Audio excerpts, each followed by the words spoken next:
زفلاوني الكل ودي كان اسمه قلنا سوفي سونا راديو تلفزيون ثاق فيريث Sagui, sur Radio-Télévision Kabyle, nous avons l'honneur de lancer une série d'émissions sur l'économie de la Kabylie, Thadamsar Thaqvairith.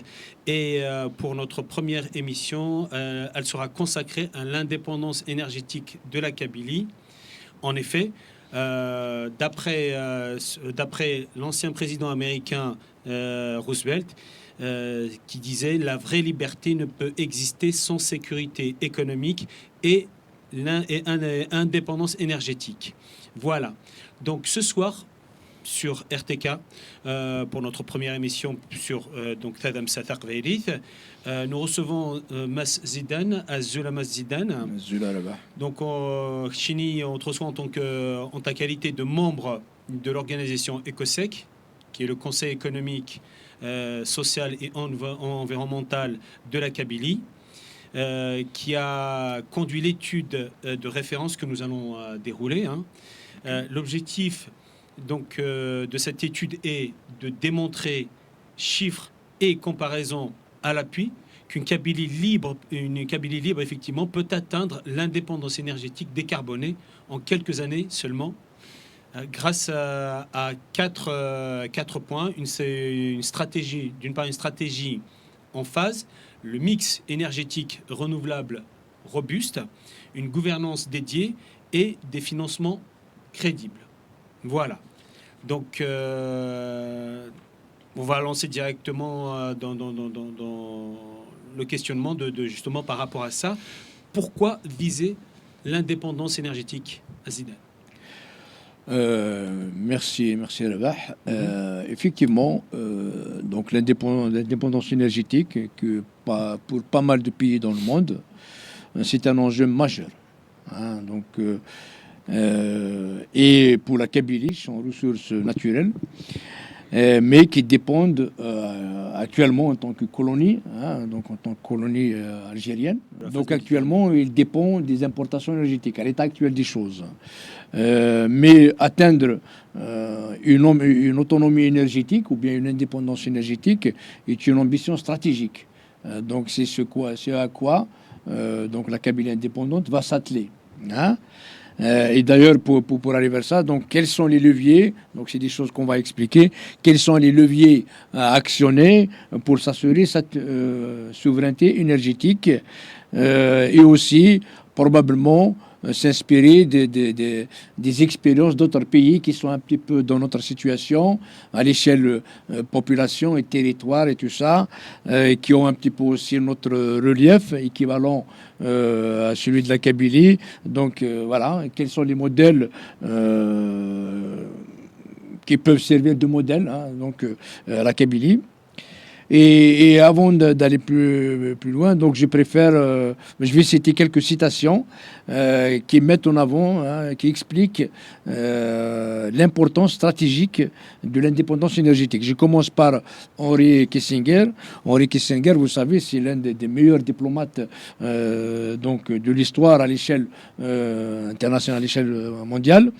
Et lui disait: le contrôle des sources d'énergie est la clé du pouvoir économique et politique. Un pays qui maîtrise son énergie maîtrise son destin. Donc il faut comprendre là, si on ne maîtrise pas notre énergie, on ne peut pas maîtriser notre destin. Ni d'ailleurs économique, ni politique. Jimmy Carter, qui est un ancien aussi président des États-Unis, il disait: l'énergie est le socle de notre indépendance. Ça veut dire que sans énergie, il n'y a pas d'indépendance. Sans elle, nous ne pouvons ni protéger nos libertés, ni prospérer économiquement. Donc voilà, tout le monde souligne l'importance de cette indépendance énergétique. Donc ça sera une priorité de la Kabylie indépendante, la priorité des priorités. Écoutez aussi ce que disait Margaret Thatcher, qui est l'ancienne Premier ministre britannique. La sécurité énergétique est fondamentale pour la stabilité nationale et la croissance économique. Nous devons investir dans des sources d'énergie diversifiées et durables. Al Gore. Al Gore, c'est le vice-président américain, l'ancien vice-président américain. Oui. Donc, il disait: l'indépendance énergétique est non seulement une nécessité environnementale, mais aussi une opportunité économique pour construire un avenir plus durable. Et Vladimir Poutine, que tout le monde connaît actuellement, il disait l'indépendance énergétique est une question de sécurité nationale. Donc si c'est pour la Russie, ça va être aussi pour la Kabylie. Poutine disait c'est une question de sécurité nationale pour la Russie. Nous devons exploiter toutes nos ressources pour garantir notre souveraineté. Donc il faut qu'on maîtrise nos ressources pour garantir notre souveraineté. Barack Obama lui disait une nation qui ne peut pas contrôler ses sources d'énergie ne peut pas contrôler son avenir. Angela Merkel, la chancelière allemande, il disait l'indépendance énergétique est essentielle pour garantir la sécurité nationale, la prospérité économique et la protection de l'environnement. Donc, toutes ces grandes personnalités qui ont été un petit peu participé non seulement au destin de leur nation, mais pratiquement au destin du monde aussi. Il disait aussi l'indépendance énergétique est la clé de notre souveraineté. Donc, on voit toujours indépendance énergétique, indépendance, donc la souveraineté économique, la souveraineté politique, la sécurité de la nation. Donc tout est lié. C'est pour ça que, voilà, donc pour répondre à ta question, pourquoi on vise l'indépendance énergétique et pour cela, il y a aussi 3 raisons principales académiquement. Donc déjà, de point de vue sécurité, réduire l'exposition au choc d'importation et prix on se rappelle tous des chocs pétroliers, comment ça a été un chamboulement. Donc l'indépendance énergétique de la Kabylie visera à réduire cette exposition au choc. Aussi du point de vue macroéconomique, diminuer la sortie des devises. Donc il faut faire en sorte que notre devise ne va pas être gaspillée à gauche et à droite. Donc il faut diminuer, si on est indépendant énergétiquement, si on maîtrise notre énergie, donc on diminue la sortie de devises. Et aussi ainsi stabiliser ce qu'on appelle donc la balance énergétique. Et aussi, il y a une chose très importante, c'est le climat et santé. Comme la Kabylie, il tient beaucoup donc à sa terre. La terre, c'est une valeur de la Kabylie. Et pour ne pas justement, pour préserver le climat, pour préserver la santé du peuple kabyle, donc passer à une électricité 100%, à une énergie 100% décarbonée, donc est un enjeu majeur. Et vous avez souligné donc cette étude qu'on va expliquer. Elle a été donc faite par l'ECOSEC, qui est donc le Conseil économique, social et environnemental de la Kabylie. En anglais, donc Economical, Social, Environmental Council of Kabylia. Donc la méthode qui est utilisée pour mener cette étude, donc suivre l'axe de sobriété et efficacité. Donc, par exemple, dans les pays occidentaux, on sait que maintenant tout le monde parle de la sobriété énergétique, de l'efficacité énergétique. Donc c'est un axe majeur pour arriver à cette indépendance énergétique. Il y a aussi la diversification technologique. Il ne faut pas dépendre d'une seule. Donc on ne va pas mettre tous les œufs dans un même panier. Donc il faut diversifier autant que possible. Et aussi profiter de la technologie actuellement avec les réseaux intelligents, le maillage, les connexions internationales de les différents systèmes énergétiques. Et aussi pouvoir, dans le cas par exemple du solaire ou de l'éolienne, pouvoir stocker de l'énergie pour qu'il soit réutilisé par exemple la nuit par exemple. Et interconnexion maîtrisée, justement, voilà, maillage, par exemple, s'il y a un incident quelque part, il y a d'autres qui viennent en appoint pour couvrir les besoins d'une région, par exemple, qui était un peu sinistrée, par exemple. Voilà, donc j'espère que cette question a été longue, plutôt cette réponse qui a été longue répond bien à ta question. Ok, oui. Donc, d'après toi, la Kabylie, une fois que la Kabylie est indépendante, pourra-t-elle passer directement à l'énergie décarbonée et durable sans passer par la transition énergétique fossilisée, sans passer par l'énergie fossilisée?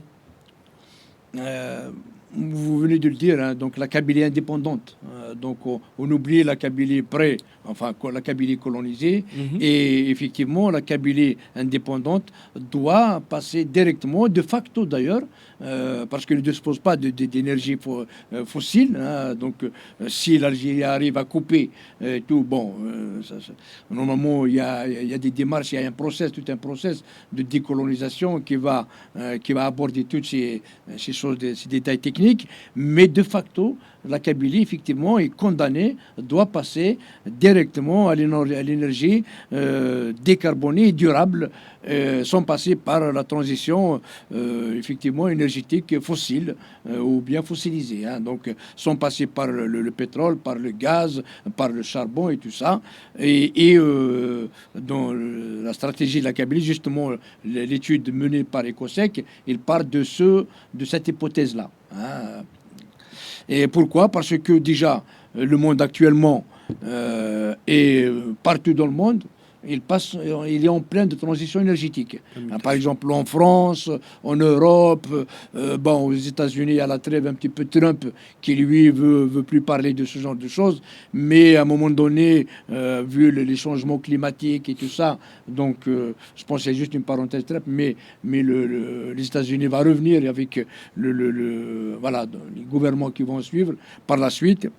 Et aussi, eux, ils ont un petit peu un certain avantage parce que l'énergie fossile leur revient moins cher en plus, mais ils ont un réservoir énorme, ce qui n'est pas le cas de la Kabylie. Donc la Kabylie se trouve de facto donc contrainte à aller dans cette transition énergétique décarbonée. Et aussi, c'est une évolution donc nécessaire par rapport, pour répondre à ce qu'on vient de dire, aux défis climatiques et environnementaux qui se posent, donc le réchauffement climatique. Cette transition, dans le cas de la Kabylie, vise à parvenir à une décarbonation totale.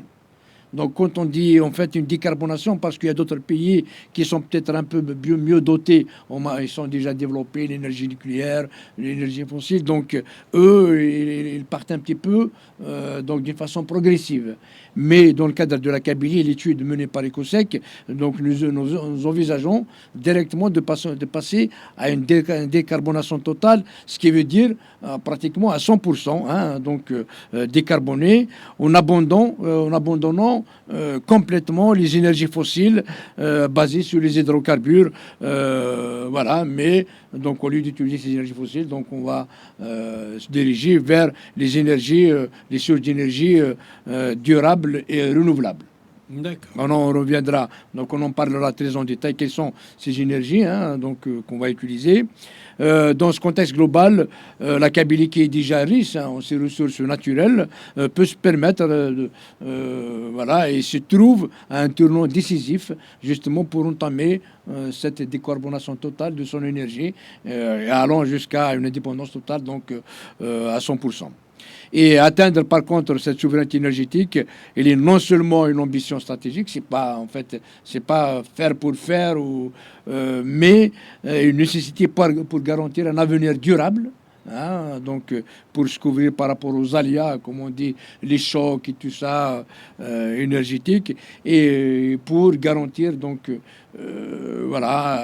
un développement durable, un avènement durable, surtout aux générations futures. Une souveraineté totale sur le pays, je peux la dire, gestion du pays. Voilà, quelques citations aussi, je continue dans une situation par rapport à ces énergies. Là, le Ban Ki-moon, donc l'ancien secrétaire général de l'ONU, il disait « L'énergie durable est la clé pour combattre la pauvreté ».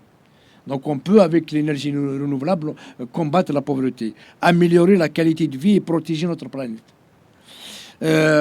Nicolas Sarkozy, lui, disait « L'énergie est au cœur de la souveraineté nationale. La transition énergétique est une question de survie pour nos économies et pour notre planète. » La France, déjà, il veut se débarrasser des énergies fossiles. Voilà. Alors que dire de la Kabylie? Barack Obama lui disait « La transformation vers une économie d'énergie propre peut nous aider à devenir plus indépendants, à créer des emplois et à construire un avenir plus durable. » Donc voilà, ça explique pourquoi la Kabylie est contrainte d'aller directement, sans passer donc à une énergie 100% décarbonée, sans passer par la transition énergétique fossilisée. D'accord, ok, merci.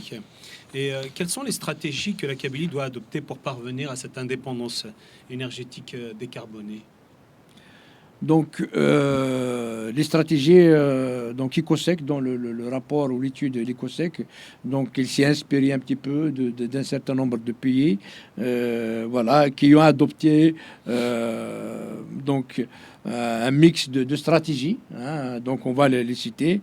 La première stratégie, c'est la diversification des sources d'énergie. Donc, ne pas utiliser une seule source, mais plusieurs sources, donc durables et renouvelables. La diversification donc, est une clé de la souveraineté, où nous investissons dans une variété de sources, hein, pas une seule, telles que le solaire. Donc, c'est l'exemple utilisé dans l'étude d'EcoSec. Le solaire, l'éolien, l'hydroélectricité, la biomasse et la géothermie.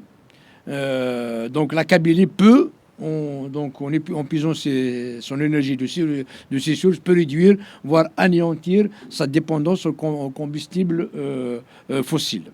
Ça, donc, c'est la première, c'est la diversification. Le deuxième axe, donc la deuxième stratégie, c'est le développement donc, des énergies renouvelables, parce que la Kabylie, il a un ensoleillement abondant. Donc avec le soleil de la Kabylie, donc il y a de quoi à se doter. On a un potentiel énorme pour le développement de l'énergie solaire. Et en plus, ces conditions géographiques peuvent être propices à l'énergie éolienne. Sur les hauteurs, sur son offshore, hein, au large de la Kabylie, hein, dans les eaux méditerranéennes. Et aussi le relief montagneux, donc pour faire de l'hydroélectrique. Et aussi, il y a, par exemple, il y a des zones un petit peu, je vais pas dire vulcaniques, mais des sources chaudes. Hein. Il y a des hammams et tout ça, donc oui. On peut profiter de faire de la géothermie, même si à petite échelle, mais moi c'est un appoint. C'est un appoint qui peut couvrir un besoin. Donc un appoint par là, un appoint par là, un appoint par là, peut faire. On en reviendra par rapport à ça. Voilà.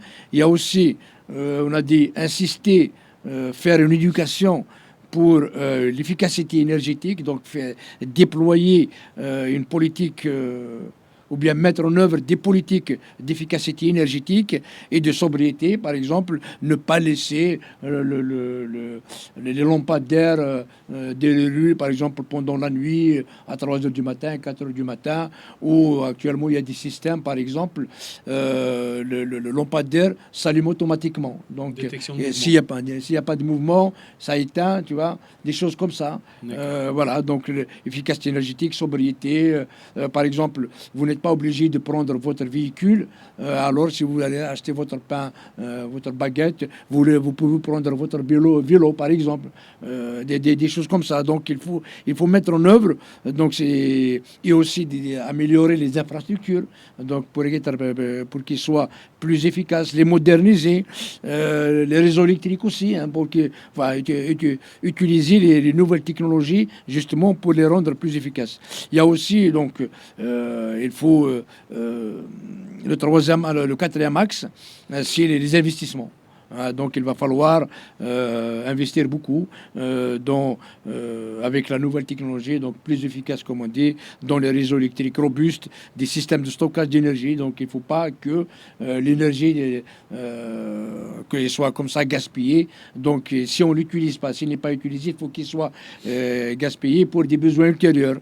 Voilà, donc utiliser pour les besoins ultérieurs. Voilà. Oui. Et ce qu'on appelle aussi les smart grids, donc les technologies intelligentes pour gérer la production, la distribution d'énergie sur tout le territoire de la Kabylie. Donc varier, par exemple, la nuit, il faut diminuer voilà, si la journée, on vous donne par exemple 100 colis, 3000 kilowatts ou quelque chose comme ça, la nuit, on diminue drastiquement pour vous donner uniquement parce que peut-être c'est les veilleux, c'est des trucs comme ça, des choses comme ça. Et aussi la cinquième stratégie, c'est l'interconnexion avec le système électrique international. Donc, c'est quoi ? Donc connecter le système électrique kabyle au système électrique, par exemple, algérien. Si Algérien le permet, on peut, parce que nous, on espère avoir un bon voisinage. C'est pas parce qu'on est deux pays différents que ça y est, on se parle plus, on se fasse pas, on vient des ennemis. Non. Donc il faut garder des échanges privilégiés économiques. Par exemple, connecter le système électrique kabyle au système électrique algérien, voire européen, avec des câbles sous-marins, par exemple. Il y a des sociétés, par exemple, ici en France. En France, c'est les leaders dans les câbles sous-marins. Voilà, des câbles électriques. Par exemple, on peut connecter la Kabylie avec la Sicile, avec la Sardaigne, avec la Corse, la France, l'Espagne, l'Italie, la Tunisie. Donc on peut se permettre de faire ce genre de choses. Comme ça, la Kabylie peut exporter. Hein, donc en cas de surplus, donc il peut exporter en plus automatiquement. Ça veut dire que si le pays auquel il est connecté il a besoin, pour une raison ou une autre, il n'a pas d'électricité chez lui, donc la Kabylie peut lui donner, et vice-versa aussi. Donc la Kabylie peut exporter, comme c'est aussi vice-versa s'il y a un sinistre ou quoi que ce soit, donc il peut importer aussi de l'électricité. Donc ça va dans les sens. Ça en fait, actuellement, c'est mondialisé. Si on prend par exemple la France, la Grande-Bretagne, les pays baltiques, l'Estonie, la Lituanie, la Lettonie, avec la Finlande, les pays scandinaves, tous ces pays-là, ils sont interconnectés. Donc avec des câbles sous-marins, la Kabylie peut le faire aussi. Ça fait partie donc de cette interconnexion internationale. Si les relations géopolitiques le permettent, cette interconnexion offrirait la possibilité donc d'importer en cas d'importer l'énergie en cas de surplus et de répondre aux pénuries locales. Tu vois. Ou bien non, d'exporter en cas de surplus, voilà, et d'importer en cas de pénurie locale. Voilà, dans les deux sens. Et l'Algérie, donc, on connaît tous donc la situation géopolitique entre l'Algérie et la Kabylie en raison de ces préoccupations géopolitiques. Normalement, peut-être il pourrait être réticent pour soutenir une prospérité énergétique. Enfin, il va mettre un peu les bâtons dans les roues pour éviter, empêcher cette prospérité énergétique kabyle, mais une connexion au système électrique européen. Donc on peut, si l'Algérie ne veut pas, on peut le faire directement avec l'Europe par exemple. Voilà, si l'Algérie ne veut pas, tu supposes qu'au cas où le système actuel mafieux persiste, quoi. Hein. Ouais. Voilà, donc j'espère que d'ici là quand même ils sont quand même les choses. Voilà. Et ça en fait, cette action d'exportation importation, ça se fait automatique. Donc comme il y a interconnexion, donc les choses avec les systèmes intelligents, donc ça se fait automatiquement. Et donc ça c'est une sécurité en fait. Voilà. Il y a aussi, donc on a dit, bon, l'interconnexion avec le système international, il faut aussi développer des partenariats et des coopérations internationales avec ceux qui ont ces technologies solaires, éoliennes, de distribution, des lignes de transmission, voilà, tout ce maillage. Il faut s'échanger les connaissances et les technologies donc entre ces pays, surtout pour le début de la Kabylie, en fait, les premiers jours de l'indépendance, la Kabylie doit aller dans ce sens. Et aussi, probablement, que sa diaspora l'aide, qui sont un petit peu spécialisés dans le domaine de l'énergie. Et aussi réduire, parce que le parc roulant le plus représentatif, le plus énergivore, c'est le parc roulant, c'est les voitures, les bus, les trains. Donc il faut réduire drastiquement la consommation d'énergie dans le secteur des transports. Donc on vient de dire le parc roulant, donc c'est le plus grand consommateur d'énergie. Et plusieurs pays donc, ont réussi à réduire drastiquement leur dépendance aux énergies carbonées dans le secteur. Par exemple, je donne l'exemple, Danemark et les Pays-Bas ont adopté des stratégies très innovantes, novatrices. Ils ont favorisé, par exemple, je ne sais pas si vous avez été déjà au Danemark ou en Suède. En fait, il y a plus de vélos que d'habitants. D'accord. Donc pour les courtes distances, Pour le courte privilégiez plutôt distance, pour aller emmener ses enfants. En plus, ils ont adapté leur vélo. Moi, j'ai travaillé en Suède, j'ai travaillé au Danemark, et j'étais un peu étonné. Ils ont des vélos, par exemple, vous pouvez faire des courses, il y a un bac pour faire le truc, et c'est des vélos qui sont adaptés, innovants. Donc, même pour aller emmener les enfants à l'école, à la crèche et tout ça. vélo Donc, ils électrique. mettent. Non, des vélos, même pas Normaux. électriques. Ah. Voilà, donc D'accord. tu vois, eux, c'est des pays plats, hein, donc la Suède, la Scandinavie. Donc, ils utilisent pour leur déplacement domestique, hein, local, ou locaux. Eux, ils utilisent donc les cyclomoteurs aussi, ou des vélos électriques, tout en améliorant aussi. Voilà, donc il faut mettre des infrastructures cyclables, tu vois, recyclable. donc comme ici par exemple en France, on a des passages dédiés, des cycles, Vélo, ouais. voilà, D'accord. et des pistes dédiées à ça, quoi. Et là, en fait, par rapport à ça, donc il faut jouer aussi sur la fiscalité, sur la législation. Donc pour favoriser ça. Donc on ne peut pas, là ici, nous, par exemple, pour aller faire ses courses, on prend la voiture. C'est vraiment aberrant. C'est comme aux États-Unis aussi, c'est aberrant. Et ces politiques-là, donc, ils ne sont plus courts dans les pays scandinaves, dans les pays nordiques. Ils ont vraiment dépassé ça, et parce qu'il y a une législation favorable, une fiscalité favorable. Je dis par exemple, si tu n'as pas de vélo, tu trouves un vélo dehors. D'accord. Donc Ok, on est au voilà, service, d'accord. voilà, si tu utilises ça, si tu t'engages, donc voilà, il y a une fiscalité, il y a une législation pour t'obliger, t'inciter à aller dans la sobriété, l'efficacité, l'utilisation des énergies renouvelables. Donc voilà un petit peu, il y a toutes ces stratégies, c'est un mix, c'est des stratégies, plusieurs axes, justement pour arriver à cette fin. D'accord, ok. Merci.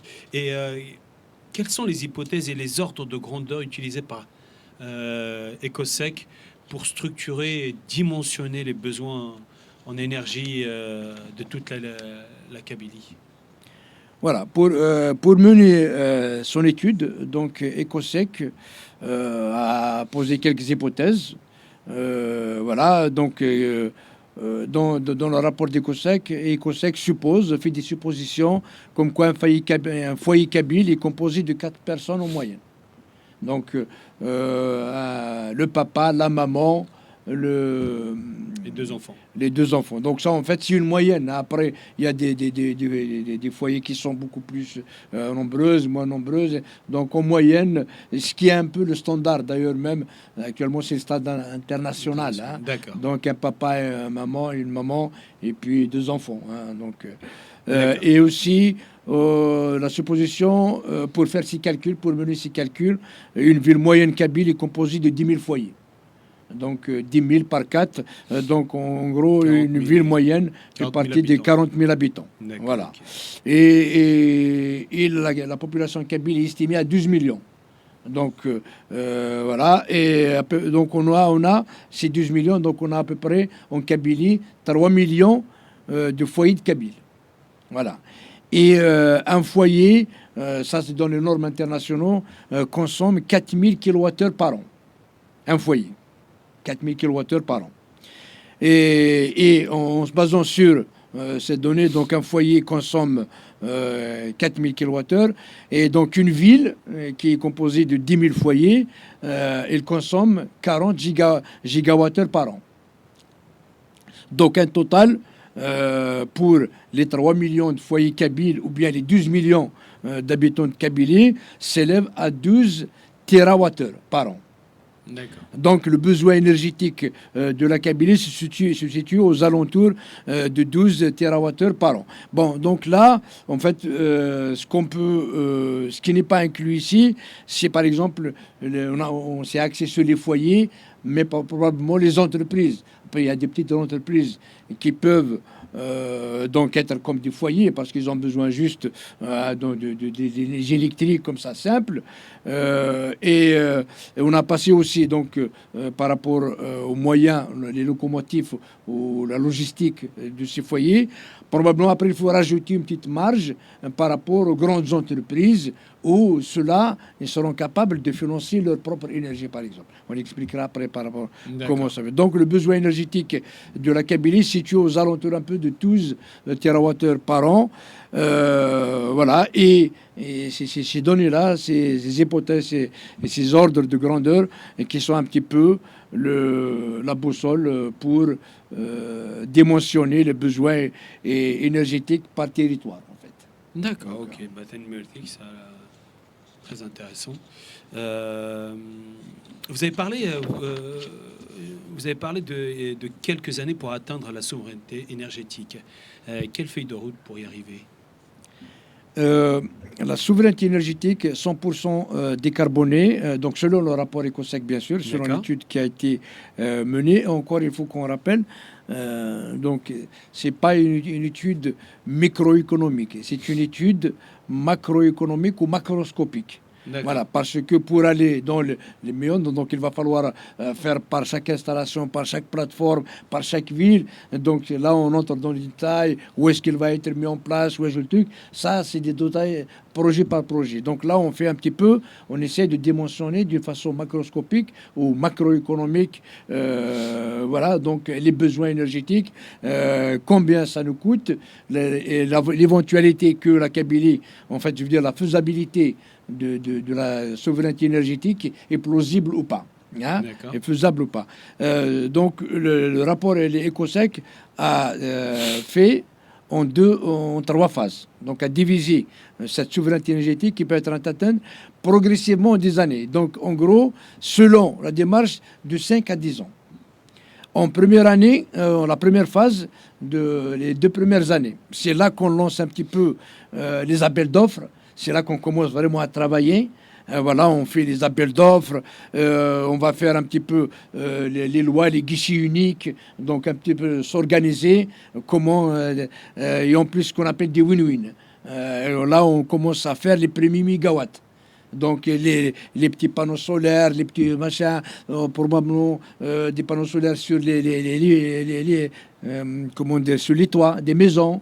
Ou bien une plateforme comme ça dans une friche comme ça, un peu abandonnée, dans une crête qui n'est pas utilisée par exemple pour l'agriculture. Donc on peut, voilà, c'est les premiers appels d'offres pour donc le photovoltaïque, pour le solaire et pour l'éolien. Ils sont les plus, parce qu'ils sont un petit peu les plus rentables et c'est les plus rapides. Donc c'est ce qu'on appelle les win-win. Donc dans les 2 premières années, on peut déjà commencer à acquérir la technique et le mode d'emploi, voilà, donc les différents moyens. Donc quelqu'un peut déjà mettre en place, par exemple, son énergie à lui, quoi. Par exemple. D'accord, ok. Dans la deuxième année, la deuxième phase, donc de 2 à 5 ans, là c'est la montée en puissance. Donc on parle plus de mégawatts, on parle maintenant de gigawatts. Donc en fait, on augmente un peu dans le truc. Et là, donc on continue dans le solaire et l'éolien. On s'attaque donc aux petites stations hydroélectriques. Voilà, il y en a déjà quelques-unes en Kabylie, donc probablement faire d'autres, donc avec un petit barrage, avec une hydro. Donc là, ça c'est des projets, donc on commence dans la première année, mais qui commencent à se concrétiser dans la deuxième phase, de 2 à 5 ans. Donc on peut construire donc les centrales hydroélectriques, même ils sont microscopiques, parce qu'en fait, il faut voir par commune. On n'est pas obligé de faire des méga centrales où ça prend 10 ans, 20 ans. Donc, c'est vraiment faire à taille humaine, à taille villageoise, à taille tête d'Earth, d'ailleurs la commune, d'ailleurs l'arche, des trucs comme ça, tu vois, individuels. Par entreprise, par exemple. Donc, il faut qu'on donne les moyens pour faire tout ça. D'accord. Et donc, on commence, donc, la deuxième phase, on commence aussi donc, la biomasse. La biomasse, un petit peu, en fait, c'est tout ce que les déchets agricoles, les déchets de forêt et tout ça. Voilà, faire, donc, comme ça, quand actuellement, par exemple, nos terres agricoles, en fait, c'est des déchets un peu partout. Il y a ils sont laissés un peu dans la nature avec la pollution et tout ça. Par contre, avec les projets de biomasse territorialisée, donc, on peut mettre en place des techniques pour rentabiliser tout ça. Donc, au lieu que ça pollue un peu les rues, et tout ça, ça va être un petit peu fait dans une unité spéciale de la biomasse et à partir de là, générer de l'électricité. Et aussi commencer à mettre en place donc le réseau, le maillage. Voilà, donc donc actuellement il y a des lignes transmises, tout ça, mais on peut développer de nouvelles, moderniser avec de nouvelles technologies, tout ça. Et la troisième phase, donc qui peut aller de 5 à 10 ans, là on commence à ce qu'on appelle le mix énergétique. C'est là on arrive donc de la troisième phase de 5-10 ans. C'est la question d'après. Ouais. Je voulais juste te poser quel est le mix énergétique ciblé par Oui. EcoSec pour atteindre la 12 TWh par an, justement pour atteindre la production aiguë des 12 TWh. Comment faire quel est le mix énergétique donc, voilà. Et pourquoi surtout Oui. Et justement, juste pour finir le truc, pour la troisième phase, dans cette phase, donc on a dit la consolidation du mix énergétique qu'on va expliquer juste après. Et donc l'extension des réseaux, les options d'interconnexion donc avec international, et aussi ce qu'on appelle les smart grids, donc les réseaux intelligents. Donc, il détecte la fluctuation ou l'intermittence des sources énergétiques. Donc, il permet un petit peu de savoir comment calibrer, équilibrer, optimiser, tuner, des choses comme ça. Et pour le mix énergétique, donc, EcoSec a proposé. 12 TWh par an. Donc, en fait, le mix proposé, donc aussi ça, c'est une évaluation. Donc, ça ne veut pas dire que c'est celle-là qui va être mise en place. Donc, il va être revu à la hausse ou à la baisse. Tout dépendra des moyens, des difficultés rencontrées pendant ce temps-là. Je veux dire, il n'y a rien qui est écrit sur le marbre. Tout est appelé à être modifié selon les besoins, selon les difficultés, selon les aléas. Et le mix proposé par donc, EcoSec, donc 25% de l'énergie, il sera solaire. Hein, c'est un petit peu la moins chère. 25% de l'éolien, le 25%, sachant que donc, le solaire et l'éolien offrent des capex faibles, donc des investissements faibles par rapport aux autres, ou des délais courts. Ça veut dire on peut facilement mettre rapidement, donc monter, acheter une éolienne et la monter, la connecter. Donc c'est pour ça que pendant les 2 premières années, c'est sur cela que ça va focaliser pour vraiment sortir les premiers mégawatts donc, de l'énergie kabyle. Et le troisième, sur donc l'hydroélectrique à 25%, voilà. Donc au fil de l'eau, plus les microsites, je dis, il faut aller quelque chose, même en miniature, quoi. Donc il faut vraiment partir à taille humaine, comme ça même, si tu fais une méga, ça tombe en panne, voilà, après tout. Par contre, si tu as juste une panne locale, quoi. Donc, il n'est pas généralisé. Donc, c'est pour ça qu'il faut vraiment faire des microsites.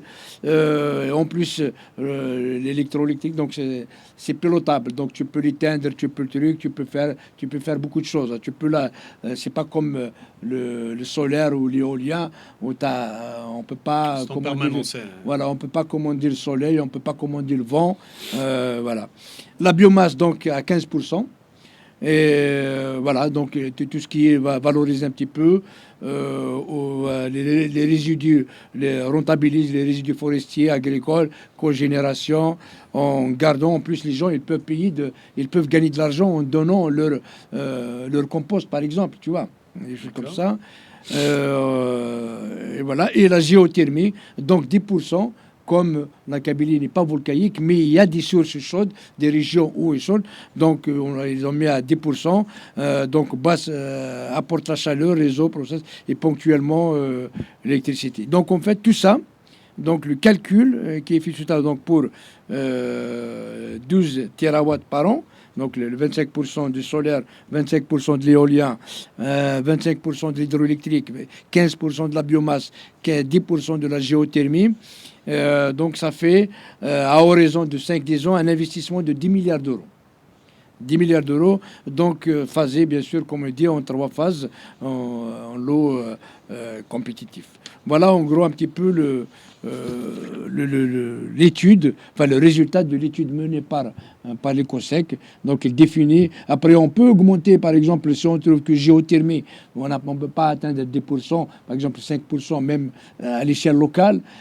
Donc, on peut augmenter l'éolien, on peut augmenter le solaire, des choses comme ça, quoi. D'accord. Ouais. Tu as parlé de 10 milliards de coûts pour à raison de 5 à 10 ans à venir.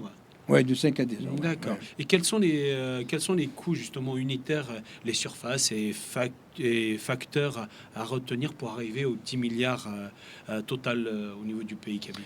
Donc, ça, c'est les calculs, en fait, en tenant compte des prix actuels. Hein. Donc, voilà. Donc, les prix actuels. Par exemple, le solaire, pour 1 mégawatt, si tu te rappelles, un foyer, c'est 4000 kilowattheures. Oui. Voilà. Donc, voilà. Il a 1 mégawatt, de l'énergie solaire, il coûte 1,2 million d'euros. Ouais. De 0,8 à 1,2 million d'euros. Et 1 mégawatt, ça prend à peu près de 1 à 2 hectares. Tout dépend de la technologie, de l'efficacité, la façon que se fait tout ça. Donc, en fait, pratiquement, si on veut faire pour 1 mégawatt, il nous faut 1 jusqu'à 2 hectares de terre. Quoi. Si Voilà. on devait Des utiliser le plateformes. solaire. Voilà, le solaire, par exemple. D'accord. Et l'éolienne, c'est 1 mégawatt d'éolienne. Donc, on a de 1,3 jusqu'à 2,2 millions. D'accord. 1 million d'euros. Et tu vois, donc on voit directement que le solaire, il est moins cher. Hein? D'accord. Ok. Voilà. Bien. Parfait. L'éolien, par exemple, il peut faire la nuit, il peut faire le truc. Donc c'est pour ça qu'il faut parler de mix. Hein? Voilà. Et l'hydroélectrique, si on fait donc une centrale électrique, une centrale hydroélectrique, 1 mégawatt, il coûte de 1 jusqu'à 5 millions d'euros. C'est plus cher. C'est plus cher, effectivement. Donc, voilà. La biomasse, 1 mégawatt, il coûte à peu près 2 à 4 millions d'euros. Géothermie, donc 2,5 à 5 millions d'euros par mégawatt.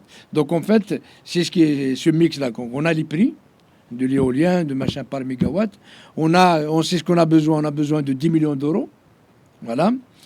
Et on fait un petit peu, on joue sur le mix. Donc, c'est par rapport à ce mix. Donc, si on modifie le mix, ça peut changer un petit peu ça. Hein. Donc, voilà. Et aussi, donc, par rapport à ces 10 millions d'euros, ça, c'est l'investissement. Il y a l'investissement. Donc, dans l'investissement, il y a ce qu'on appelle l'overhead, les coûts de mise en œuvre, par exemple. Les salariés, tout ça. Donc, il faut rajouter à peu près donc 30%. Ça, c'est les investissements. Donc, on doit, pour mettre en place ça. Mais après, la mise en œuvre, donc, il faut rajouter à peu près 30%. Généralement, c'est un peu le standard hein, dans les projets internationaux, les grands projets internationaux. Donc, on rajoute un peu 30%. Et voilà, ça donne à peu près donc 13 millions, disons à 15 milliards d'euros. On aura, donc au bout de 10 ans, on aura donc l'énergie kabyle 100% électrique maîtrisée par la Kabylie. Ouais. Produite par la Kabylie, au profit de la Kabylie. Et voilà, donc on garantit notre souveraineté. Il n'y aura aucun autre pays qui va venir, il va dire, voilà, il va te faire des pressions. Au jour d'aujourd'hui, 15 milliards, c'est pas excessif. Hein, ben, moi, je travaille dans une boîte, notre chiffre d'affaires, une boîte. Voilà, donc on est à peu près 120 000 donc employés. On fait un chiffre d'affaires de 11 milliards d'euros. Ah, tu vois, bah, voilà. Voilà, donc c'est voilà. pas aussi excessif que c'est ça. Pas excessif, non, c'est jouable. Hein, c'est truc, D'accord. Et quelle gouvernance ECOSEC propose-t-elle pour juste continuer, donc j'ai pas fini le truc. Fini, d'accord. Donc les 22 mégawatts d'une ville, donc on a fait par mégawatt. Maintenant avec le calcul, les hypothèses qu'on a dit tout à l'heure, donc une ville, il lui faut 22 mégawatts, ok, cumulés. Hein. D'accord. Et donc, pour une ville, voilà, comme... Et ça, excuse-moi, juste les 22 mégawatts, c'est le fonctionnement général avec les entreprises, tout le fonctionnement oui, de la les ville. 22 mégawatts qu'on a calculé. Pour voilà. les besoins des individus à l'intérieur.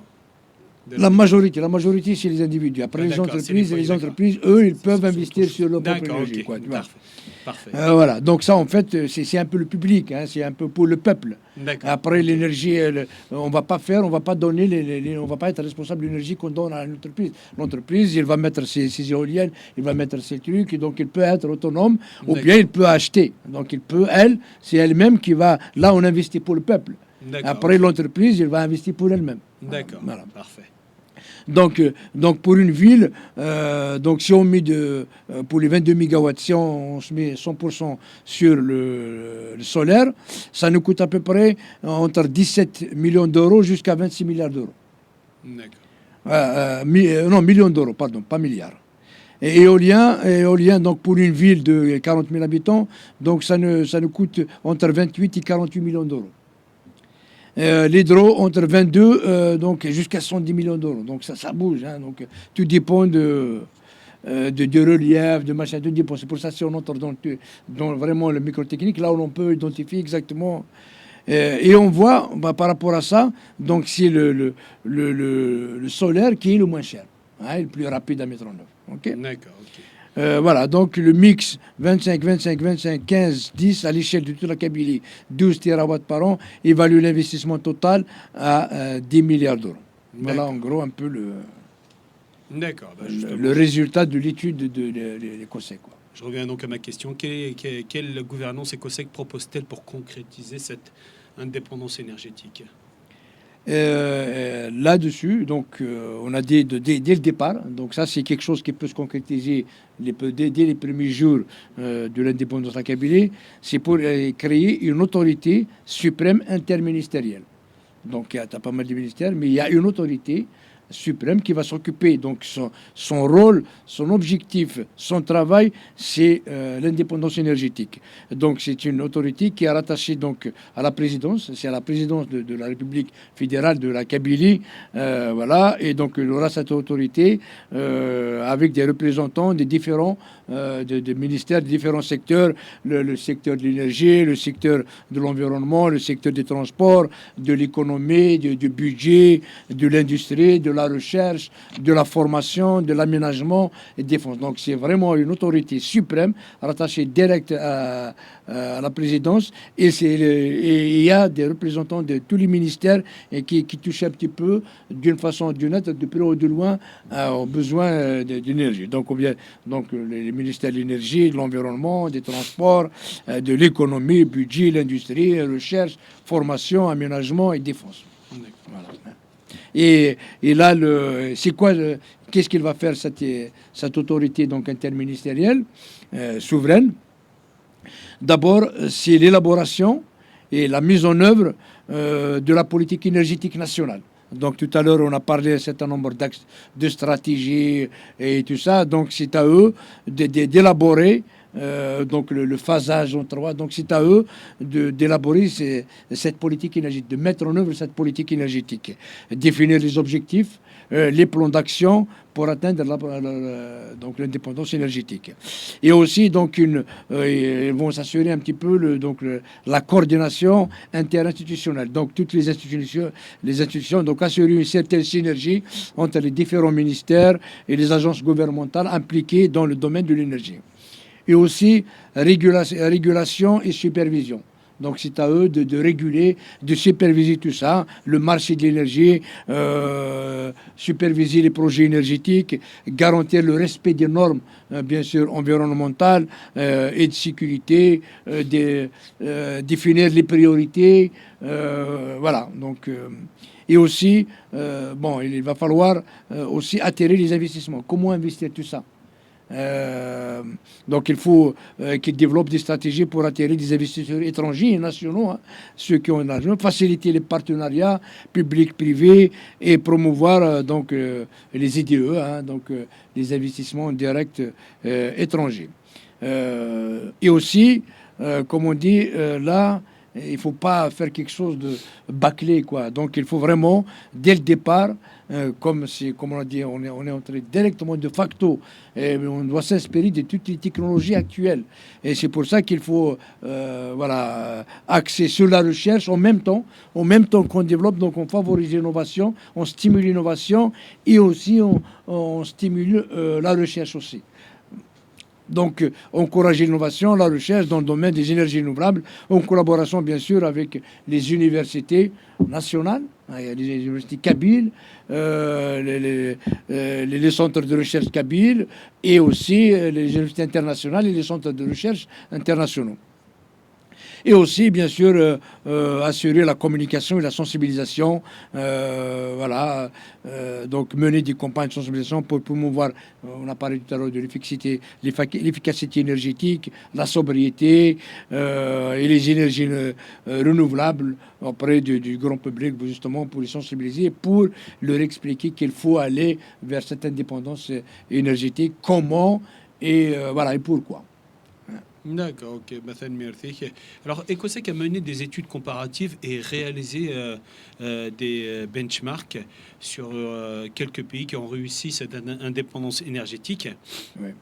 Qui sont ces pays? Comment ils ont réussi? Oui.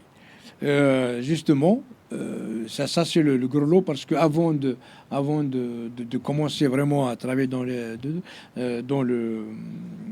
l'étude, l'élaboration des résultats, tout ce que nous avons dit, en fait, ils ont étudié, donc Ecosec a étudié un certain nombre de pays, voilà, qui sont un peu de notre taille, soit en matière de superficie du territoire, ou bien le nombre de populations, ou bien, voilà, donc les reliefs, tout dépend des différents reliefs, sachant que la Kabylie, elle est 3 reliefs.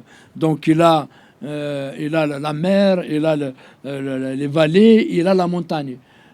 Donc ils s'inspirent comment ceux de la vallée, comment ils ont fait, ceux de la montagne, comment ils ont fait, voilà, qu'ils ont les reliefs et tout ça. Ils ont comparé, ils ont étudié un certain nombre de pays. En plus, ceux qui ont réussi, pratiquement, probablement pas 100%, mais il y a ceux qui ont réussi 100%, donc décarbonation énergétique. Par exemple, ils ont étudié le cas de l'Islande, le cas de la Norvège, le cas du Danemark, le cas du Pays-Bas, le cas du Uruguay, le cas du Costa Rica et le Paraguay. Donc, par exemple, on regarde un peu le cas de l'Islande. En fait, eux, leur énergie, il est 100% renouvelable. Il y a 70% hydroélectrique et à 30% de la géothermie. Je sais que l'Islande, c'est un pays volcanique. Il y a plein de volcans. Donc, c'est pour ça qu'ils utilisent 30%. Et ils ont des fjords, ils ont tout ça.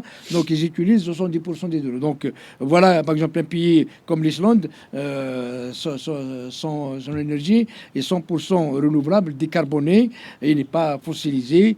Voilà. Et ils sont connus sur la chaleur géothermique. Ça, par exemple, là, un cas de partenariat international qu'on peut mener, c'est que pour bien exploiter les sources géothermiques kabyles, on peut s'inspirer, on peut se faire aider par l'Islande, par exemple.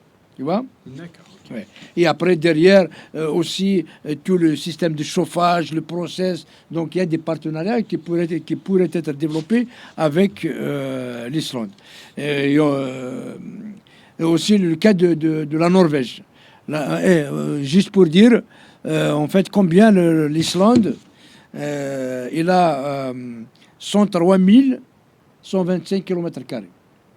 Nous, donc l'Islande, il fait à peu près, il fait deux fois. Nous, c'est 44 000 mètres. Oui, nous, 44 000 m². On fait la moitié de l'Islande.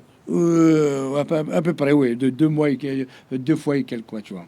Donc l'Islande, il fait 2 fois et quelques la Kabylie. Mais en matière de population, ils sont à 393 000 Kabyles. Individus. Et 393 000 individus. Ah, donc, oui. Tu vois, oui, donc ils sont très... Ah oui, donc voilà. Et eux sont indépendants. Et ils sont indépendants, exactement. On est 12 millions, on l'est pas. Voilà. Bon. La Norvège, elle est, en fait, elle aussi, il est à 96% renouvelable. Elle, c'est à 96%, en fait, entre 89 et 96% de pourcentage en hydroélectrique, selon les années. Voilà. Et donc, eux, ils ont, avec des fjords, ils font du stockage saisonnier, la modulation rapide. Donc, ils ont des réservoirs, beaucoup de réservoirs. Ils font aussi, ils ont des éoliens en croissance. Ils sont en train de développer l'éolien aussi.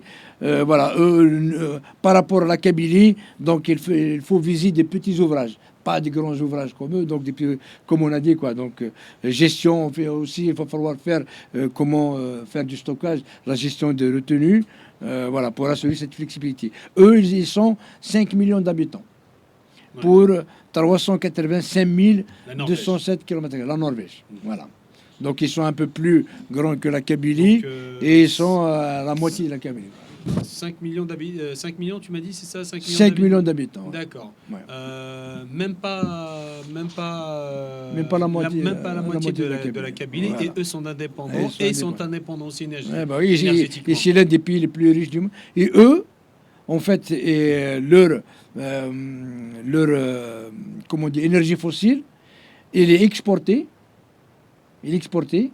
Mais en fait, l'argent qui rentre des hydrocarbures, il part dans un fonds souverain pour les générations futures. Il dit, eux, leur politique, ils ne veulent pas donc profiter de l'énergie fossile actuelle. Donc, ils sont... voilà. Et, en fait, ils disent, si on l'utilise, parce qu'on est en train d'hypothéquer les richesses de nos générations futures. Alors, qu'est-ce qu'ils font? Ils leur garantissent ça en argent. Donc, ils sont un des pays les plus riches du monde. Voilà. D'ailleurs, même si l'Algérie vraiment est un pays digne de son nom, elle aurait pu être du même niveau que la Norvège. Non, mais la Norvège n'est pas dirigée par des mafieux et voilà, exactement. Et des terroristes. Hein. Et un autre exemple donc, sur lequel Ecosec s'est inspiré, c'est le Danemark. Le Danemark, on dit, c'est le maître du vent. En fait, eux, ils sont plus petits que la Kabylie. C'est 43 000 km. Enfin, ils sont équivalents à la Kabylie. La Kabylie, c'est 44 000.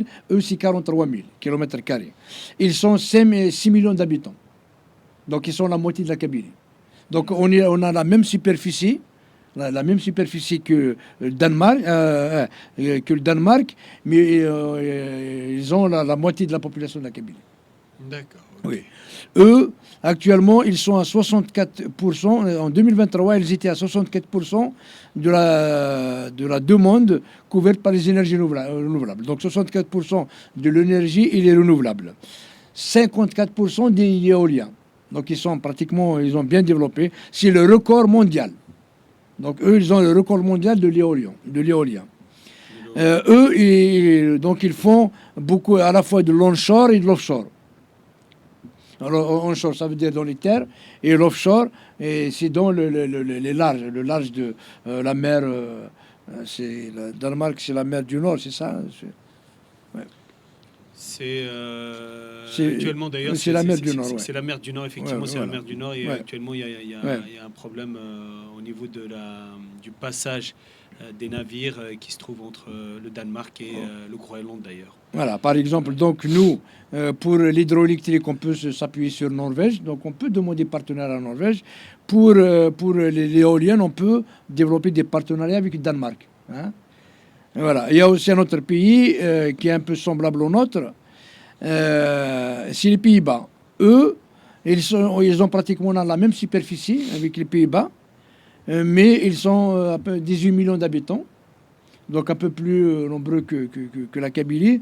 En 2023, 43% de l'énergie il est renouvelable. Donc ils utilisent beaucoup l'éolien et le solaire. Et eux, ils ont bien développé donc le solaire sur les toitures. Et aussi les éoliens en offshore. Donc au large, quoi. Et voilà, donc nous, on peut s'inspirer des Pays-Bas justement pour développer le solaire sur nos toitures, les ombrières, et aussi l'éolien dans l'offshore. Donc on peut s'inspirer des partenariats avec eux, voire même solliciter leurs investisseurs étrangers. Ils viennent, ils installent des plateformes éoliennes, de solaire, tu vois. Et les autres pays, les 3 pays de l'Amérique du Sud, c'est l'Uruguay. L'Uruguay, donc nous, on est la Kabylie, eux, ils sont à 176 000 km². Nous, non, donc ils sont un peu... L'Uruguay, hein? L'Uruguay est à combien de kilomètres carrés? Non, ils sont à 176 000. Donc à peu près 44, 3 fois. 3 fois, non, 4 fois. 4 fois. 4 fois, ils sont à 3 millions d'habitants. Voilà, 3 millions d'habitants. Et leur électricité, il y a 99 de 90 à 99% énergie renouvelable, avec, donc ils font de l'hydraulique et le vent. Voilà, transition, eux, ils ont fait leur transition au moins de 10 ans. Au moins de 10 ans, donc leur mix énergétique, enfin leur énergie est pratiquement à 99% décarbonée. Donc voilà, donc c'est des choses, voilà, on peut s'inspirer par rapport. Il y a aussi le cas, je vois sur ta feuille, du Costa Rica. Du Costa Rica, effectivement. Costa Rica, parce que je crois que c'est un cas extrêmement intéressant, le Costa voilà. Rica. Costa Rica est presque 100% énergie renouvelable. Mais climat sensible. Donc eux, ils sont 51 000 km². Donc presque comme la Kabylie. Comme la Kabylie, avec la moitié de trucs. Eux, ils sont à 5 millions d'habitants. Ils ne sont même pas à la moitié voilà. de la Kabylie. Donc, eux, c'est grâce à l'hydro, donc à l'hydroélectrique. Voilà. En 2023-2024, ils sont descendus à 95%. Voilà. Et voilà. Donc, ils font... voilà, eux, de temps en temps, ils peuvent utiliser aussi de l'éolien, mais si jamais il y a des sécheresses. Pour nous, par exemple, on peut utiliser ça, mais en cas de sécheresse, par exemple, il n'y a pas de pluie, il n'y a pas de machin, on peut utiliser la géométrie, la géothermie, l'éolien, quoi, pour la Kabylie, quoi. Et on peut donc voir avec Costa Rica, c'est un pays un peu de taille de la Kabylie, donc on peut s'en inspirer, voilà, faire des partenariats. Et en dernier, le Paraguay. Le Paraguay qui est 100% de son énergie, il est hydroélectrique. Donc en plus, il exporte de l'électricité. Lui, il est 406 km², donc 10 fois le territoire de la Kabylie, et avec 7 millions d'habitants. Donc électricité intégralement hydraulique. Voilà, il exporte vers les voisins. Voilà, donc voilà un petit peu les différents pays sur lesquels le rapport d'EcoSec s'est basé, et voilà, et à partir desquels on pourra s'inspirer et développer des partenariats technologiques, économiques, business, tout ce qu'on veut. D'accord, ok, merci. Est-ce que justement la Kabylie est dotée de tous ces reliefs nécessaires pour développer ces énergies renouvelables? Oui, la variété du relief kabyle, donc à la mer, on a dit, il y a les vallées, les montagnes, donc permet effectivement de développer ces énergies renouvelables. Pour justement le solaire, on peut la priorité sur les toitures, hein, les toitures de maisons, l'urbain, le tertiaire, l'industriel. Donc même l'industrie, donc ils peuvent s'appuyer là-dessus. Les ombrières de parking. Les microcentrales sur friche, donc des terres abandonnées, des crêtes qui servent à... Voilà, donc on peut installer des microcentrales, hein, ou bien on peut aussi installer des mégacentrales, hein, donc pourquoi pas. Aussi développer ce qu'on appelle des suiveurs, ça veut dire que des panneaux qui suivent le soleil. Ah oui. Voilà, pour une meilleure efficacité, donc là où la topographie en fait le justifie. Voilà, donc faire aussi donc un maillage distribué, donc relier toutes ces plateformes donc au système un peu national et international. Et aussi donc dans le cas de l'éolien, on peut utiliser à la fois l'onshore et l'offshore. Donc l'offshore, donc on a tout dans le large des côtes de la Kabylie, de la Méditerranée, les crêtes, hein, pour onshore, le vent accéléré, là où ça accélère, des couloirs là où il y a beaucoup de vent. Par exemple, faire attention, par exemple, si on met, par exemple, sur Jura, les montagnes, où là, après la logistique, ça sera difficile, pour la maintenance, pour aller. Donc c'est pour ça que quand on entre dans les projets, le cadrage des projets en microéconomie, comme on dit, à l'échelle microéconomique, donc il va falloir définir les installations, où est-ce qu'il faut s'installer. Mais en tout cas, nous avons les reliefs nécessaires pour développer à la fois du solaire et de l'éolienne. Donc on a parlé de l'offshore, donc on a plus de 300 km de côte, ça sur la Kabylie kabylophone, hein. Alors si on inclut la Kabylie historique plus tard, donc on sera à peu près dans 400-500 km. Et voilà, donc voilà, quand il y aura le cadrage des projets, il faut étudier là où il y a le vent, là où il faut éviter les pêches, les vues, machin. Donc il faut tenir tout ça en compte, voilà, et tenir en compte donc les nuisances sonores, acoustiques et tout ça, la faune. Voilà, c'est des paramètres écologiques, environnementaux qu'il faut tenir en compte, quoi. Pour l'hydroélectrique, il faut privilégier, donc, comme on a dit, des petites stations hydroélectriques au fil de l'eau, par exemple. Là, donc, par exemple, même dans les barrages, faire des barrages et faire ça pour justement dédier, par exemple, aux centrales électroélectriques. Tu vois, cibler des puissances modestes comme le Djurdjura, on a le Djurdjura, l'Akfadou, le Bibon, le Babor,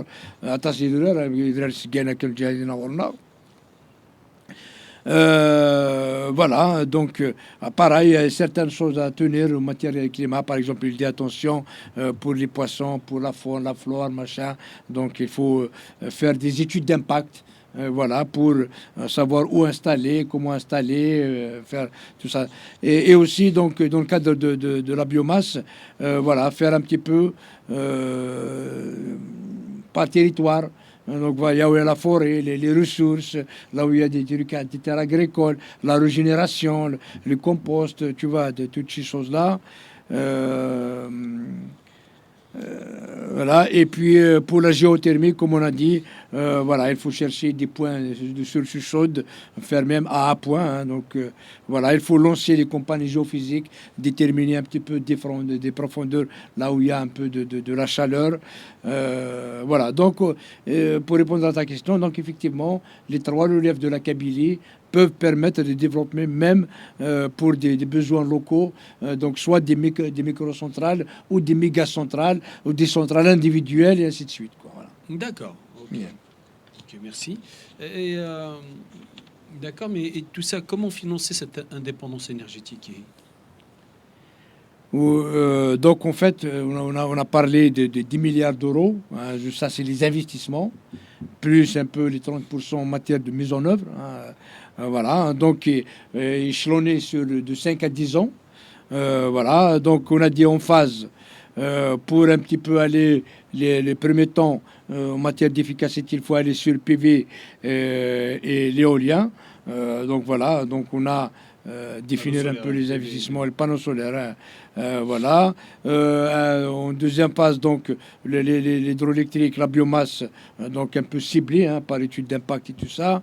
La géothermie par rapport aussi donc à l'exploration des études géophysiques, hein, voilà, sur tout le territoire. Maintenant, les instruments financiers, donc il faut faire ce qu'on appelle il y a plusieurs choses. Hein. Donc, il faut faire partie, on a parlé des partenariats internationaux. Il faut donc faire appel aux IDE, aux investissements directs étrangers. Donc, avec les pays, par exemple, que nous avons cités, des investisseurs étrangers, des investisseurs kabyles, des investisseurs algériens. Donc, voilà, ils amènent par exemple, leur argent. Ils peuvent développer des méga-centrales. Après, ils vont être propriétaires pendant, par exemple, 20 ans. C'est des concessions pendant 20 ans, 30 ans.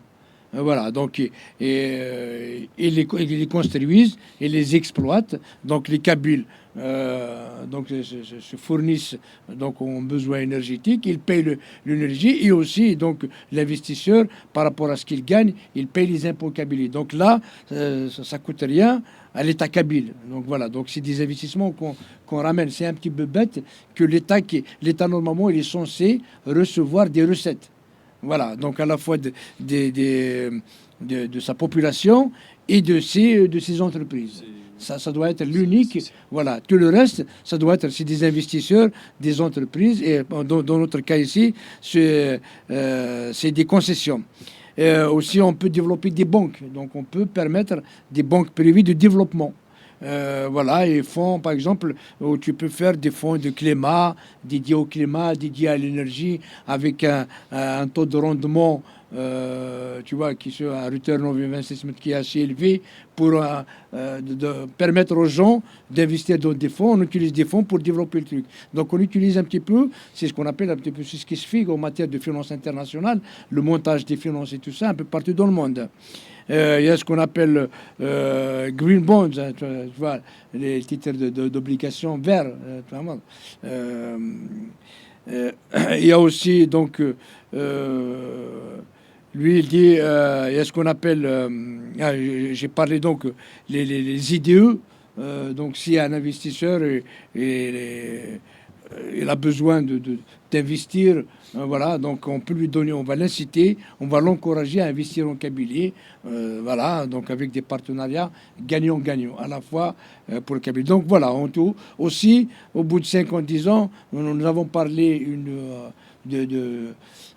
comment dire, donc, il ne faut pas oublier, ça c'est dès les premiers jours de la Kabylie indépendante. Donc la Kabylie indépendante, quand il va accéder, la Kabylie quand il va accéder à son indépendance, il y a tout un process. Donc on n'est pas tout seul dans le monde. Donc il y a avec l'ONU, avec les pays internationaux, donc ils vont aussi aider la Kabylie dans ce sens, soit en prêtant de l'argent, soit en donnant des donations, des trucs comme ça, quoi. Donc il y a toute une panoplie de mécanismes, d'instruments, d'outils financiers pour pouvoir financer voilà, les 10 milliards, sachant que 10 milliards, c'est peanut, quoi. C'est rien, quoi. Voilà. Voilà. Et après, il va falloir faire attention parce que quand on fait un transfert, il faut qu'on soit capable après de maîtriser la technologie. Donc, quand il y a un investisseur qui vient, il doit faire apprendre au Kabyle, transmettre les connaissances, faire un peu transfert de compétences, des clauses un peu de maintenance, tu vois. Voilà, donc tout ça sera défini un petit peu dans le cadrage des projets quand ils seront mis en place. D'accord. Ok.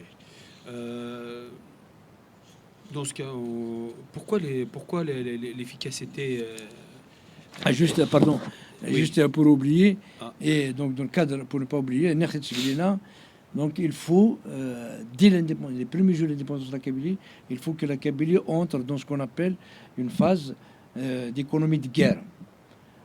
C'est quoi l'économie de guerre? Voilà, c'est pas une économie pour faire la guerre, parce que bon, c'est pour justement toutes les ressources, donc doivent être facilitées et doivent se concentrer, converger vers le seul objectif qui est donc la construction de l'État kabyle, de l'État kabyle, et parmi cette construction, c'est cette indépendance énergétique. Donc ça veut dire que toutes les priorités de la nation kabyle iront dans ce sens. Voilà. Donc d'ailleurs actuellement, par exemple en Russie actuellement, ils sont en économie de guerre. Véritable économie de guerre. Voilà, bon, ils font la guerre, mais toute leur économie, donc, il est focalisé dans cette suprématie, comment dire, militaire ou pas. Mais nous, dans le cadre de l'économie de guerre de la Kabylie, va servir donc à la mise en œuvre, à bâtir un État kabyle fort, indépendant, souverain économiquement et énergétiquement. D'accord. Donc voilà, toutes les forces vives doivent être concentrées et focalisées sur le développement du pays à ce moment-là. Pourquoi l'efficacité est-elle, je reviens à ma question, pourquoi l'efficacité est-elle la première préoccupation des COSEC et quelles sont les mesures immédiates ou d'urgence à avoir?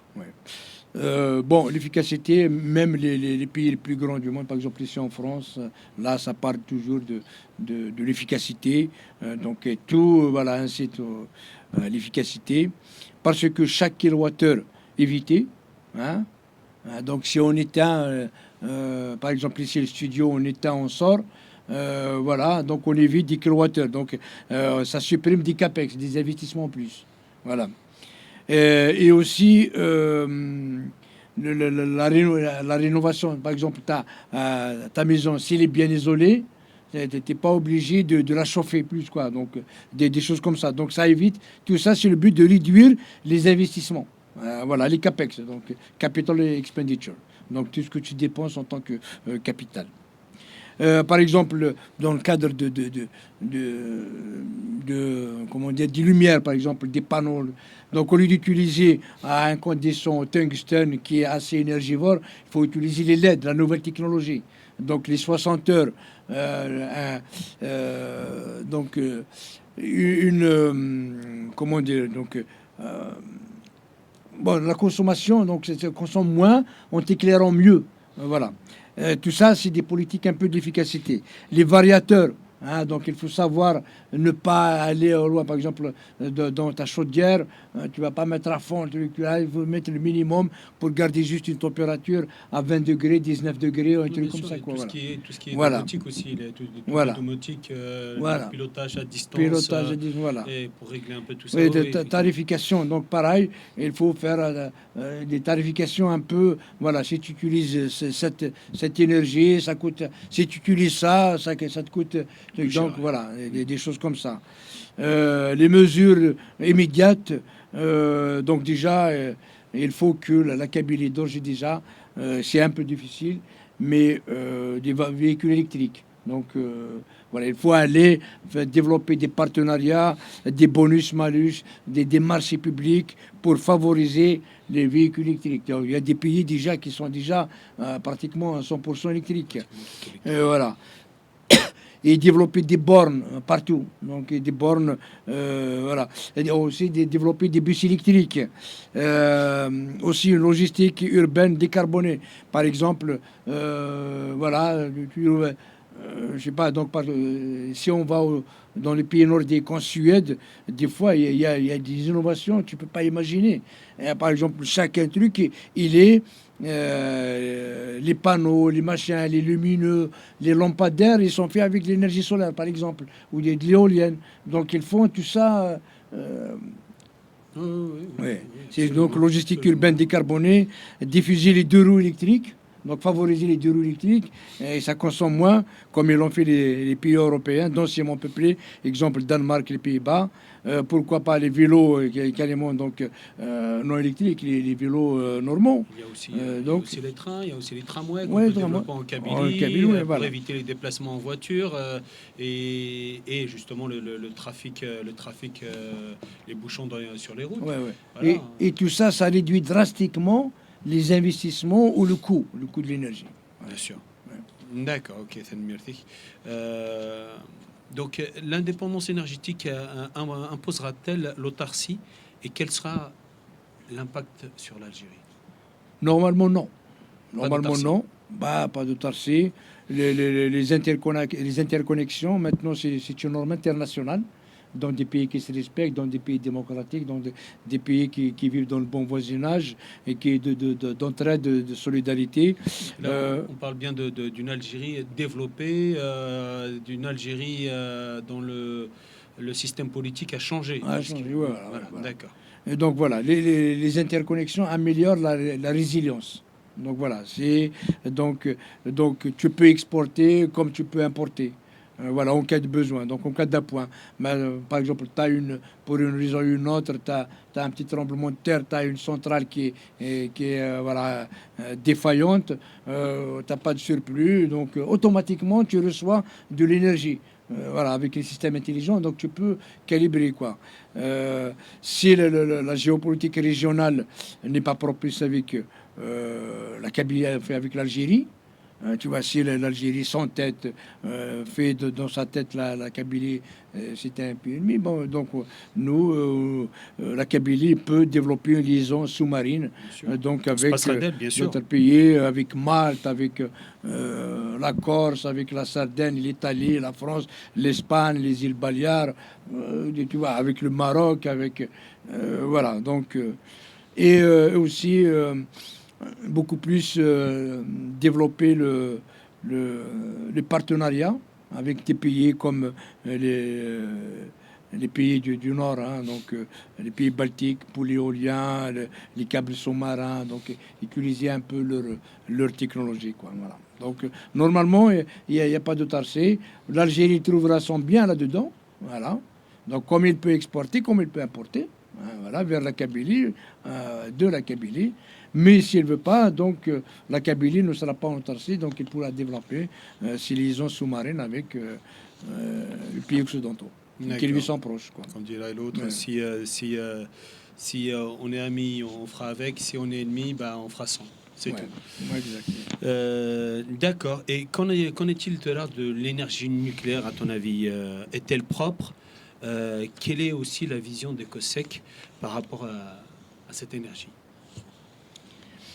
Bon, l'énergie électrique, l'énergie nucléaire, bien sûr qu'il est propre, hein. Après, selon des déchets, donc c'est un débat, hein. Donc il est propre. Il y a des pays, pour nous, il est propre.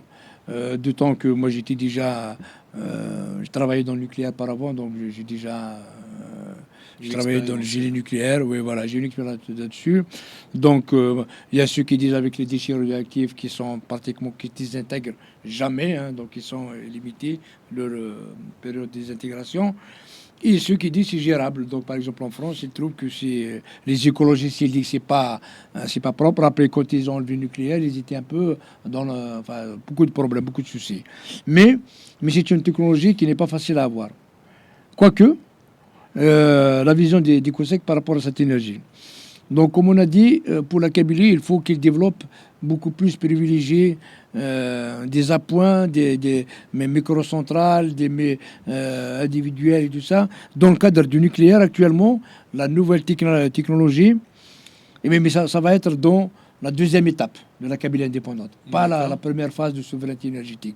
Le souveraineté énergétique, je pense qu'il doit être focalisé sur les énergies renouvelables, dit quelque chose qu'on peut mettre en œuvre rapidement. Voilà. Par contre, le nucléaire, le nucléaire, c'est une technologie pas facile à avoir et qui est un petit peu qui se programme. Hein, par exemple, une construction déjà d'une centrale nucléaire par exemple, de 3000, de 6000, de 9000 mégawatts, mais ça prend 10 ans pour la construire. Voilà, donc nous, on ne peut pas attendre d'ici là. C'est pas facile et ça coûte très très cher. Voilà, ça ne coûte pas 10 milliards, hein, ça coûte beaucoup plus que ça. Mais actuellement, il y a ce qui se développe, c'est ce qu'on appelle S-réacteurs, small reactors, donc des mini-réacteurs. Mini-réacteurs quoi? Des mini-réacteurs nucléaires. Donc en fait, actuellement, la tendance en France actuellement, et plus tard, donc je pense qu'ils ont commencé, ils veulent développer un peu des petits réacteurs nucléaires qui peuvent être construits, je ne sais pas, en une année, 2 ans, 3 ans, je ne connais pas exactement le truc, mais un peu, donc pas 10 ans, voilà. Beaucoup plus rapidement et ça couvre juste une ville, donc ça dépend, chaque petite ville par exemple de 40 000 là aura son mini réacteur, quoi, et donc il y aura une petite voilà, donc beaucoup de réacteurs, de small réacteurs dissimulés, je pense, et ça donc il est très très intéressante pour vraiment encore aller plus loin, hein.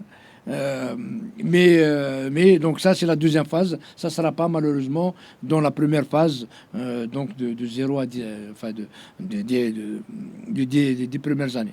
D'accord. Voilà. Sachant qu'une centrale nucléaire peut s'acheter, pas besoin que le peuple ait déjà la technologie, elle peut l'acheter, sauf qu'elle coûte extrêmement cher. D'accord.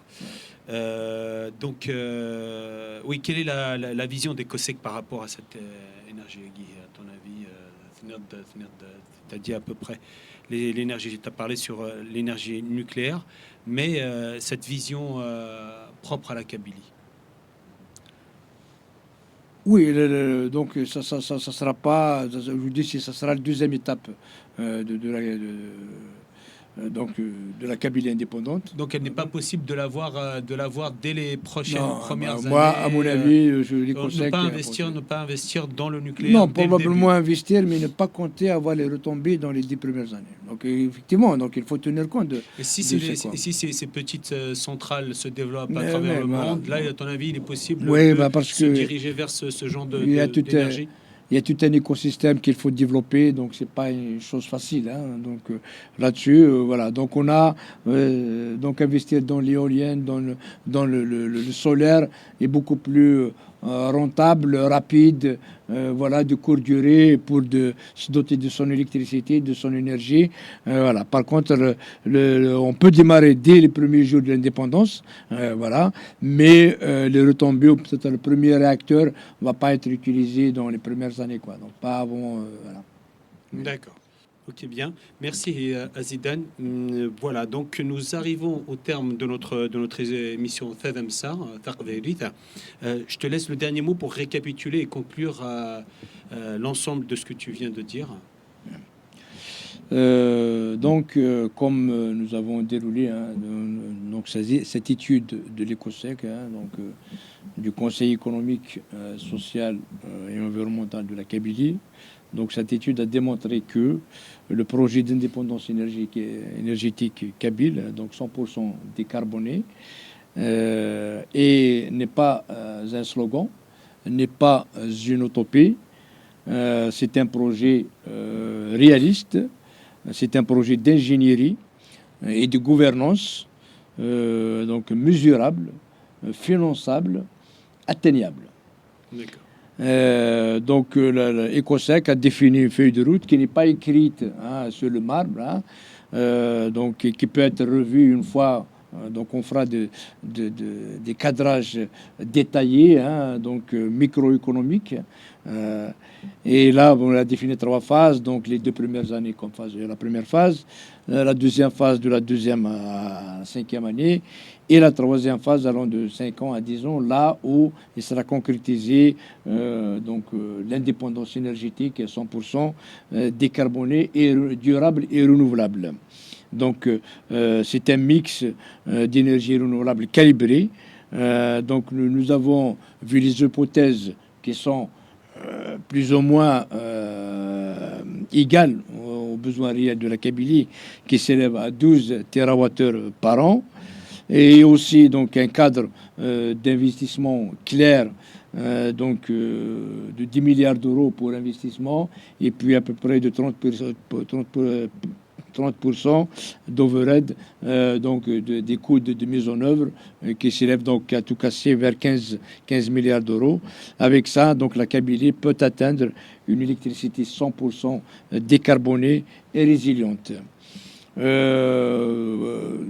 avons aussi, avant de faire cette étude, ECOSEC a fait un benchmarking, des comparaisons avec des pays qui ont réussi dans ce domaine, des pays qui sont un petit peu équivalents à la Kabylie, soit en termes de population, soit en termes de superficie, en termes de relief, qui ont à peu près les mêmes sources d'énergie renouvelables. Donc, bien sûr, chaque pays sa spécificité prouve. Donc, ces pays ont prouvé, la Kabylie prouvera que ce projet, le succès de l'indépendance énergétique, tiendra à la planification, à la diversification, à la flexibilité et à une gouvernance du haut niveau et au plus haut niveau, sachant que la Kabylie est dotée de ses ressources naturelles, de ses reliefs qui permettent de développer ces ressources, ces sources d'énergie, et elle a surtout aussi des ressources humaines, une richesse humaine pratiquement inégalable, à la fois dans la diaspora, qui font les beaux jours des pays, des différents pays du monde, et des grandes multinationales du monde. Donc ils peuvent bien sûr servir la Kabylie, et aussi la richesse humaine kabyle qui se trouve en Kabylie. Donc ECOSEC a proposé de faire ce cap, de concrétiser ce projet d'énergétique et de l'indépendance énergétique de la Kabylie de 5 à 10 années de ces premières années d'indépendance. D'accord, ok, Tanmirti. Merci. Donc à peu près 5 à 10 ans pour devenir totalement souverain énergétiquement, ce qui est très peu, hein, en 5 et 10 ans. Ouais. Tout peut se faire à partir du Ouais. moment où il y a de la volonté, de l'intelligence et des hommes pour le Exactement. faire. Donc on peut réussir. Tanmirti Khazidan, nous arrivons donc au terme de cette émission, de la première émission Tadam Satak Veyrith, l'économie kabyle. Donc le premier thème qu'on vient d'aborder était sur la souveraineté énergétique. En tout cas, seront suivies d'autres émissions sur l'économie kabyle, Tadam Satak Veyrith. Voilà, merci Ok. d'être Merci. venu, merci de nous avoir accompagnés dans cette émission. Quant à moi, donc, ce courage, donc tous les otages kabyles qui sont actuellement dans les geôles algériens, on a une très forte pensée pour eux. On leur passe le message de s'accrocher, courage, n'abandonnez pas. Et beaucoup d'espoir et puis voilà, jusqu'à ce que vous sortiez, vous soyez libre. Pour grande pensée dans aux familles qui sont en train de souffrir et qui sont loin de leur être aimé, qui est actuellement donc en prison. Voilà la fin de notre première émission sur Tadamsar Thaqveydith. On y aura d'autres prochaines. Merci à ceux qui nous suivent. Et n'oubliez pas de vous abonner à Radio Télévision Kabyle. Merci, à la prochaine. Au revoir.